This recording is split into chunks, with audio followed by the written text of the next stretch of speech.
BBC বাংলার সান্ধ্য অধিবেশন প্রবাহতে আপনাদের স্বাগত। আজ আপনাদের সাথে লন্ডন স্টুডিও থেকে আছি মানসী বড়ুয়া। বাংলাদেশের সর্বশেষ গুরুত্বপূর্ণ আপডেট সংবাদ আপনাকে স্বাগত। শুরুতেই সংবাদ শিরোনাম, পরে বিস্তারিত। প্রথমেই জানাবো আমাদের হাতে থাকা সর্বশেষ গুরুত্বপূর্ণ সবথেকে তাজা আপডেট সংবাদ। জামাত ইসলামের পলিসি সামিট শুরু। আসন্ন ত্রয়োদশ জাতীয় সংসদ নির্বাচনকে সামনে রেখে রাষ্ট্র পরিচালনার জন্য দলীয় কৌশলের বিষয়ে পলিসি সামিটের আয়োজন করেছে জামাত ইসলাম। আজ রাজধানীর ইন্টার কন্টিনেন্টাল হোটেলে এই সামিট শুরু হয়েছে, চলবে সন্ধ্যা ৬টা পর্যন্ত। সেখানে আগামী জাতীয় সংসদ নির্বাচনে জামাত ইসলামের করণীয় এবং বিভিন্ন দেশের নেতৃত্ববৃন্দদের সঙ্গে তাদের কথাবার্তা সহ নানা বিষয় নিয়ে আলাপ আলোচনা করা হবে। এরপর জানাবো, কোনো অজুহাতে জাতীয় সংসদ নির্বাচন পেছানোর কোনো সুযোগ নেই বললেন অর্থ উপদেষ্টা সালেউদ্দিন আহমেদ বলেছেন, জাতীয় সংসদ নির্বাচনকে যারা পিছিয়ে দিতে চায় তাদেরকে কোনোভাবেই ছাড় দেওয়া হবে না। যারা এই নির্বাচনকে প্রশ্নবিদ্ধ করতে চাইছে, কোনোভাবেই নির্বাচনকে পেছানোর কোনো সুযোগ নেই। এরপর জানাবো, অস্ত্র ছিনিয়ে নিয়ে র্যাব কর্মকর্তার পায়ে গুলি, এরপর পিটিয়ে হত্যা। চট্টগ্রামের সীতাকুণ্ড উপজেলার দুর্গম অঞ্চল জঙ্গল সলিমপুরে অভিযানে গিয়ে সশস্ত্র এক সন্ত্রাসীকে গ্রেপ্তার করে ফেরার পথে হামলার মুখে পড়ে র্যাবের সদস্যরা। সন্ত্রাসীদের হামলায় নিহত হন র্যাব কর্মকর্তা মোহাম্মদ মুতালেব। জানা গেছে, তার সরকারি অস্ত্র ছিনিয়ে নিয়ে পায়ে গুলি করে তারপর ঘটনাস্থলেই তাকে লাঠি রড ও কাঠ দিয়ে পিটিয়ে ঘটনাস্থলে হত্যা করা হয়। এই ঘটনায় আরও ৩ জন র্যাবের সদস্যকে পিটিয়েছে এই সন্ত্রাসীরা। জানা গেছে, একটি রাজনৈতিক দল অর্থাৎ বিএনপির অফিসে ঘাপটি মেরেছিল এই সন্ত্রাসী। এরপর একে ধরতে যাওয়ার পরই এই হামলার ঘটনা ঘটে। এই ঘটনায় কোনোভাবেই বিএনপি দায় এড়াতে পারে না। জানাবো, রোহিঙ্গা ক্যাম্পে ভয়াবহ আগুন, পুড়েছে ৩ শতাধিক ঝুপড়িঘর। কক্সবাজারের উখিয়ার শফিউল্লাহ কাটা রোহিঙ্গা ক্যাম্পে ভয়াবহ অগ্নিকাণ্ডের ঘটনা ঘটেছে। এতে ৩ শতাধিক ঝুপড়িঘর পুড়ে ছাই হয়ে গেছে। এই ঘটনায় কোনো হতাহতের সংবাদ পাওয়া না গেলেও এখন ধারণা করা হচ্ছে যে এই রোহিঙ্গারা থাকবে কোথায়, কারণ প্রায় ৩ শতাধিক ঝুপড়িঘরে হাজার হাজার রোহিঙ্গা বসবাস করত। হঠাৎ করে আগুন লেগে তাদের এই ঘরবাড়ি একদম ছারখার হয়ে গিয়েছে। এখন তারা কোথায় বসবাস করবে সেটি ভাবার বিষয়। ইতিমধ্যেই তারা মানবেতর জীবনযাপন করতে শুরু করেছে। এমনি জাতিসংঘ কিংবা অন্যান্য যুক্তরাষ্ট্র থেকে রোহিঙ্গাদের জন্য সহায়তার পরিমাণ একদম কমিয়ে দেয়া হয়েছে। আবার নতুন করে এই বিষয়গুলো সামনে এসেছে। এতে সরকার এবং আমাদের আইনশৃঙ্খলা বাহিনী অনেক বেশি চ্যালেঞ্জের মুখে পড়তে পারে। এবং সর্বশেষ জানাবো, গুয়াতেমালায় ৩০ দিনের জন্য জরুরি অবস্থা জারি।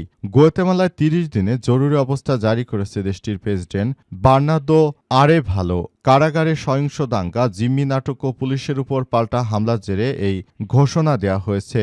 এই সংগঠিত ঘটনায় রাজধানীর গুয়াতেমালা সিটিতে অন্তত ৭ জন পুলিশ কর্মকর্তা নিহত হন। প্রিয় দর্শক, এতক্ষণ শুনছিলেন সংবাদ শিরোনাম, এবারে বিস্তারিত। তবে তার আগে বন্ধুরা, অনুরোধ থাকবে এই সংবাদটিতে একটি লাইক দিন। এই চ্যানেলে আপনি নতুন হয়ে থাকলে আমাদের সংবাদটি দেখতে দেখতে চ্যানেলটি সাবস্ক্রাইব করে রাখুন। কমেন্ট করে বন্ধুরা আপনার মূল্যবান মতামত জানিয়ে দিন আপনি বিশ্বের কোন দেশ থেকে বা বাংলাদেশের কোন স্থান থেকে আমাদের সংবাদটি দেখছেন এবং শুনছেন। আর বন্ধুরা, গাজা যুদ্ধে আপনি যদি নিরীহ ফিলিস্তিনিদের ভালোবেসে থাকেন, কমেন্টে ইয়েস লিখে পুরো বিশ্বকে জানিয়ে দিন। সংবাদটি আপনার সোশ্যাল মিডিয়া ফেসবুকে শেয়ার করে বন্ধুদেরও দেখার সুযোগ করে দিন। এবারে বিস্তারিত। জামাত ইসলামের পলিসি সামিট শুরু। আসন্ন ত্রয়োদশ জাতীয় সংসদ নির্বাচনকে সামনে রেখে রাষ্ট্র পরিচালনার জন্য দলীয় কৌশল বিষয়ে পলিসি সামিটের আয়োজন করেছে জামাত ইসলাম। আজ রাজধানীর ইন্টার কন্টিনেন্টাল হোটেলে এই সামিট শুরু হয়েছে। এতে বিভিন্ন দেশের কূটনৈতিক, শিক্ষাবিদ, রাজনৈতিক নেতা, ব্যবসায়ী, পেশাজীবী এবং সাংবাদিকরা অংশগ্রহণ করেছেন। সামিটের আগামী নতুন বাংলাদেশ গড়ার জন্য দলের নানা পরিকল্পনা তুলে ধরে স্বাগত বক্তব্য রাখেন দলটির আমির ডাক্তার শফিকুর রহমানের। সময় নানা ডিজিটাল উপস্থাপনার মাধ্যমে সরকার ও পরিচালনার বিষয়ে দলীয় কৌশলের পরিকল্পনা তুলে ধরা হয়েছে। বিকেল পর্যন্ত এই সামিট চলবে। এবারের সামিটের প্রতিপাদ্য বিষয় হচ্ছে আগামী জাতীয় সংসদ নির্বাচনে যদি জামাত ইসলাম ক্ষমতায় যেতে পারে তাহলে তাদের ভীষণ কি হবে এবং কিভাবে তারা রাষ্ট্র পরিচালনা করবে, বা জামাত ইসলামের নেতৃত্ববৃন্দরা আসলে বাংলাদেশকে কোন দিকে নিয়ে যেতে চায় ইত্যাদি নানা রকম ভীষণ নিয়ে তারা কথাবার্তা বলছে। সেখানে ইয়াং জেনারেশন এর সঙ্গে কথাবার্তা বলা হচ্ছে জামাতের পক্ষ থেকে আরও বলা হয়েছে যে এই পরিস্থিতিটি যেন কোনোভাবেই আসলে কোনো খারাপ দিকে না যায় সেই প্রস্তুতি তারা আগে থাকতেই গ্রহণ করেছে। জামাত ইসলামের পক্ষ থেকে ইতিমধ্যে এই বিষয়গুলোকে খুবই গুরুত্ব সহকারে দেখা হচ্ছে। জামাতের পক্ষ থেকে আরও জানানো হয়েছে যে আমরা নতুন করে বাংলাদেশকে গড়তে চাই, সেজন্য বাংলাদেশের এই মুহূর্তে ক্ষমতায় যাওয়া অত্যন্ত গুরুত্বপূর্ণ একটি বিষয় হয়ে দাঁড়িয়েছে জামাতের জন্য। তাই জামাতও সেই বিষয়টিকে গুরুত্ব সহকারে দেখছে এবং নতুন করে তারা আবারও এই বিষয়গুলো নিয়ে কাজ করার সিদ্ধান্ত গ্রহণ করেছে, যেটা জামাত ইসলামের জন্য অত্যন্ত গুরুত্বপূর্ণ একটি ইস্যু হয়ে দাঁড়িয়েছে। এবং আগামী জাতীয় সংসদ নির্বাচনে ইসলামপন্থী দল হওয়ার কারণে জামাত ইসলামের প্রতি বিশ্বের চিন্তাধারা কি হতে পারে এসব বিষয় নিয়ে মূলত তারা এই সামিটে বক্তব্য রাখবে এবং দেশের মানুষকে আশ্বস্ত করার চেষ্টা করছে। কোনো অজুহাতে জাতীয় সংসদ নির্বাচন পেছানোর সুযোগ নেই বললেন অর্থ উপদেষ্টা সালেউদ্দিন আহমেদ বলেছেন, জাতীয় সংসদ নির্বাচন হবে নির্দিষ্ট সময়ে। এই নির্বাচনকে কোনোভাবে পেছানো যাবে না। নির্বাচন নিয়ে যারা গভীর ষড়যন্ত্র করছে তাদেরকে রুখে দেওয়া হবে। অন্তর্বর্তীকালীন সরকারের প্রধান উপদেষ্টা প্রফেসর ডক্টর মোহাম্মদ ইউনূসের সরকার যে নতুন বাংলাদেশ গড়ে তুলতে চান, সেই নতুন বাংলাদেশ গড়ে তোলার পেছনে অনেক ভূমিকা রেখেছেন এবং আমরা চাই বাংলাদেশটা যেন একটি সুন্দর অবস্থানে যায়, সেজন্য আমরা সেই পরিবেশ তৈরি করার চেষ্টা করছি। তিনি আরও জানান, বাংলাদেশ আমাদের দেশ, সুতরাং এদেশের প্রতিটি মানুষকে এখন বাংলাদেশের হয়ে কাজ করতে হবে। নতুন বাংলাদেশ গড়ে তুলতে হলে গণভোটে হ্যাঁ ভোট দিতে হবে। হ্যাঁ ভোটের মধ্য দিয়ে আপনি ন্যায় বিচার পান সেটি নিশ্চিত করতে হবে। যদি গণভোটে হ্যাঁ ভোট দেন তাহলে আগামী 2 বছর পর পর দুইবারে বেশি কেউ প্রধানমন্ত্রী হতে পারবে না। দুইবারের পর অন্য ব্যক্তিকে প্রধানমন্ত্রী দিতে হবে বলে জানানো হয়েছে। গণভোটের মধ্য দিয়ে যদি বিগত সরকার যেত তাহলে এ সরকার দীর্ঘ 17 বছর একচেটিয়াভাবে ক্ষমতা দখল করতে পারত না। সেটি বাংলাদেশের জন্য বড় ধরনের সমস্যা তৈরি হতে পারত।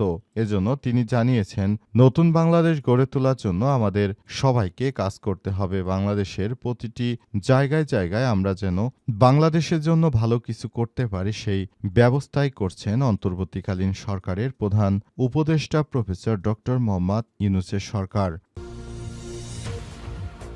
অস্ত্র ছিনিয়ে নিয়ে র্যাবের কর্মকর্তার পায়ে গুলি, এরপর পিটিয়ে হত্যা। চট্টগ্রামের সীতাকুণ্ড উপজেলার দুর্গম অঞ্চল সলিমপুরে অভিযানে গিয়ে সশস্ত্র এক সন্ত্রাসীকে গ্রেপ্তার করে ফেরার পথে হামলার মুখে পড়েন র্যাবের সদস্যরা। সন্ত্রাসীদের হামলায় নিহত হন র্যাব কর্মকর্তা মোহাম্মদ মোতালেব। হামলাকারীরা প্রথমে তার সরকারি অস্ত্র ছিনিয়ে নিয়ে পায়ে গুলি করে, পরে তিনি মাটিতে লুটিয়ে পড়লে লাঠি, রড ও কাঠ দিয়ে পিটিয়ে ঘটনাস্থলেই তাকে হত্যা করা হয়। আজ সন্ধ্যায় একটি মামলার আসামি ধরতে গিয়ে হামলার শিকার হন মোতালেব। এই ঘটনায় র্যাবের আরও 2 সদস্য কনস্টেবল আরিফ ও নায়েম ইমাম এবং একজন সোর্স গুরুতর আহত হন। তাদের চট্টগ্রাম সম্মিলিত সামরিক হাসপাতাল আইসিইউতে চিকিৎসা দেওয়া হচ্ছে। র্যাব 7-এর সিনিয়র সহকারী পুলিশ সুপার ও সিনিয়র সহকারী পরিচালক আর মোজাফফর হোসেন জানিয়েছেন, গুরুত্বপূর্ণ এক আসামিকে গ্রেপ্তারের জন্য র্যাবের একটি দল জঙ্গল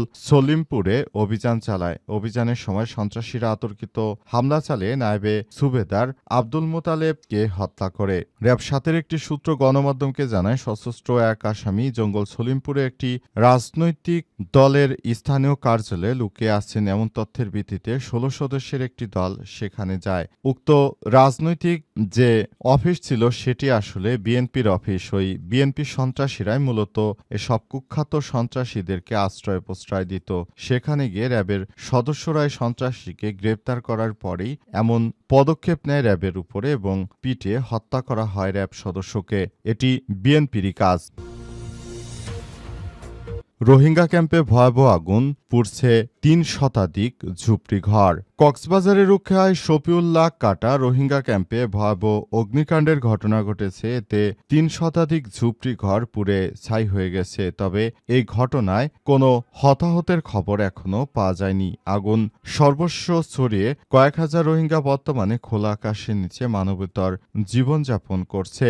রোহিঙ্গারা জানিয়েছে মধ্যরাতে কিভাবে আগুনের সূত্রপাত হয়েছে তারা বলতে পারছেন না। আগুন লাগার সঙ্গে সঙ্গে প্রাণ বাঁচাতে তারা পার্শ্ববর্তী নিরাপদ এলাকায় সরে যায়। প্রায় ৩ ঘন্টা পর আগুন নিয়ন্ত্রণে আসে। অগ্নিকাণ্ডের খবর পেয়ে উখিয়াও টেকনাফ ফায়ার সার্ভিসের একাধিক ইউনিট ঘটনাস্থলে পৌঁছে আগুন নিয়ন্ত্রণের কাজ করে। এর আগে ক্যাম্পের একাধিক ব্লকের শতাধিক ঝুপড়িঘর পুড়ে ছাই হয়ে যায়। উখিয়া ফায়ার সার্ভিসের স্টেশন মাস্টার ডলার ত্রিপুরা জানান, অগ্নিকাণ্ডের সঠিক সূত্রপাত এখনো জানা যায়নি। ক্ষয়ক্ষতির পরিমাণ তাৎক্ষণিকভাবে নিরূপণ করা সম্ভব হয়নি। এর আগে গত ২৬শে ডিসেম্বর সকালে অগ্নিকাণ্ডে ৪ নম্বর রোহিঙ্গা ক্যাম্পের একটি হাসপাতাল পুড়ে যায়। এর আগে ২৫শে ডিসেম্বর রাতে কুতুপালং নিবন্ধিত রোহিঙ্গা ক্যাম্প অগ্নিকাণ্ডে ৯টির বেশি ঘর ক্ষতিগ্রস্ত হয়েছে। তবে এবারই সর্বোচ্চ বেশি ৩ শতাধিক ঝুপড়িঘর একবার পুড়ে ছারখার হয়ে গেছে। অবস্থায় হাজার হাজার রোহিঙ্গা এখন থাকবে কোথায়, কারণ তাদের থাকার জায়গা পুরোপুরি পুড়ে ছারখার হয়ে গেছে।